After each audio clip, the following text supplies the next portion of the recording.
Weather extremes for almost 2 months now. Severe flood warnings in place with danger to life. More heavy rain forecast for tomorrow. No end in sight. It's blowing up into a political crisis, with the government accused of doing too little, too late to protect its people.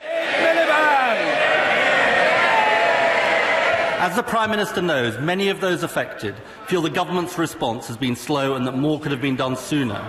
Will the Prime Minister tell the House what action is now being taken to ensure areas affected have all the necessary support they need? Whatever is required, whether it is dredging work on the rivers Tone and Parrett, whether it is support for our emergency services, whether it is fresh money for flood defences, whether it's action across the board, this government will help those families and get this issue sorted.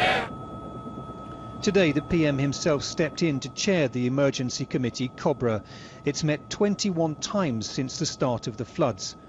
But the government's advisers, the Climate Change Committee, warned that soaring levels of greenhouse gases could make future weather even worse, and demanded a fundamental review of the way we deal with floods.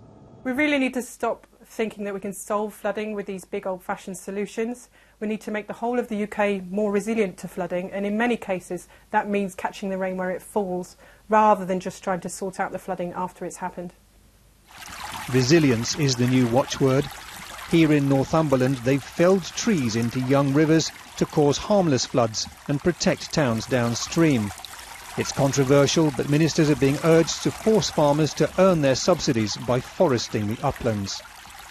Cities also need to stop rain rushing off streets and creating floods. Llanelli in South Wales is leading the way. We've scooped out the land here. We're going to fill this with topsoil, and it's designed to capture the rainwater as it comes down the hill and slow it right down and soak it into the ground here. Down the road, a playground that used to flood has been re-engineered so water flows into a hollow where it's absorbed.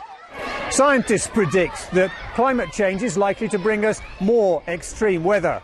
Engineers here say this sort of project can help with future flooding right across the country.